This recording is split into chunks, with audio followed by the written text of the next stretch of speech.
Bismillahirrahmanirrahim. Assalamualaikum warahmatullahi wabarakatuh. Salam sejahtera, salam Malaysia Madani. Tampilnya saya di sini untuk menceritakan kesimpulan daripada buku 100 pesanan terakhir Rasulullah SAW yang telah saya baca. Sebelum itu, saya ingin memperkenalkan diri saya dan jawatan yang telah saya jawat di sekolah saya. Saya Muhammad Syahmi bin Muhammad Nazli, selaku ahli jawatan kuasa tertinggi SLB, Naib Presiden Pelajar Kedua SMK Simpang Renggap. Saya teruskan dengan penerangan berkaitan buku 100 pesanan terakhir Rasulullah. Buku 100 pesanan terakhir Rasulullah SAW ini adalah karangan Muhammad Nasruddin Dasuki. Tahun terbitan bagi buku ini adalah tahun 2011 dan tahun terbitan semasa buku ini adalah tahun 2021-2022. Saya teruskan dengan resensi ataupun wacana berkaitan buku ini. Buku 100 pesanan terakhir Rasulullah ini menerangkan berkaitan sunnah-sunnah Rasulullah SAW yang dapat kita amalkan dalam kehidupan seharian kita.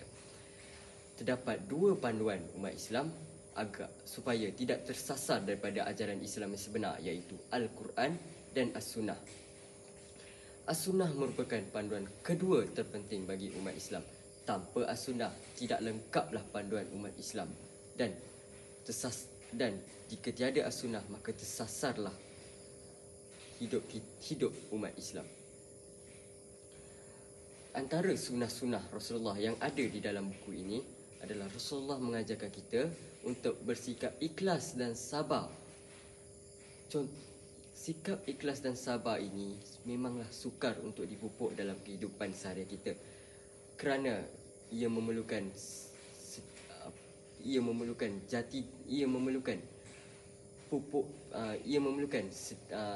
nilai yang amat penting dalam diri kita. Jadi sikap ikhlas ini amat penting, terutamanya apabila kita beribadah kepada Allah ataupun mengabdikan diri kepada Allah. Ini kerana jika kita tidak ada sikap ikhlas di dalam beribadah, maka sia-sialah amal ibadah kita. Selain itu, sikap ikhlas dalam melakukan perkara-perkara dalam kehidupan seharian seperti belajar, melakukan perkara-perkara baik dan sebagainya amatlah penting, supaya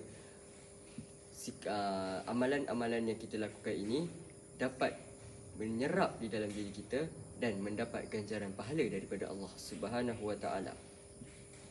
Selain itu, Rasulullah SAW, sunnah Rasulullah SAW juga ialah menjaga kebersihan dan juga kesihatan diri. Rasulullah mengajarkan kita untuk menjaga kebersihan diri. Contohnya, untuk kita membersihkan diri seperti mandi, bersiwak dan sebagainya, untuk kita menjaga kesihatan dalaman kita, iaitu kesihatan rohani kita dan kesihatan jasmani kita.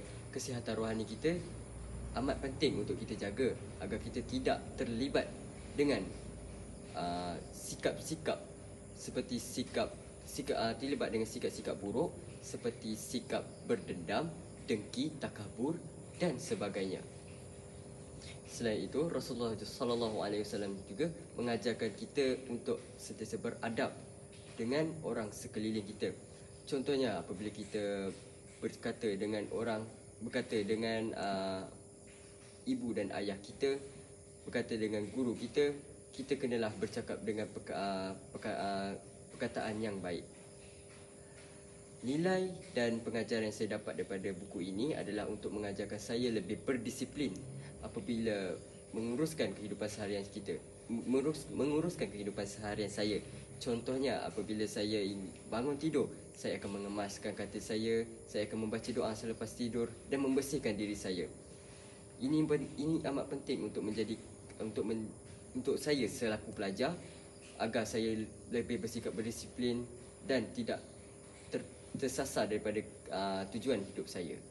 Selain itu, buku ini juga memberi impak kepada saya untuk saya bersikap sabar dan ikhlas apabila melakukan segala perbuatan saya. Oleh itu, saya akan lebih bersemangat dan tidak merasakan apa yang saya buat ini sia-sia. Jadi itu sahaja kesimpulan yang saya dapat buat daripada buku yang telah saya baca ini, buku 100 Pesanan Terakhir Rasulullah SAW. Jika ada sebarang kekurangan, maafkan saya. Andai ada perkataan yang menyebabkan setengah pihak terguris, maafkan saya juga. Wabillahi taufiq wal hidayah. Wassalamualaikum warahmatullahi wabarakatuh. Sekian, terima kasih.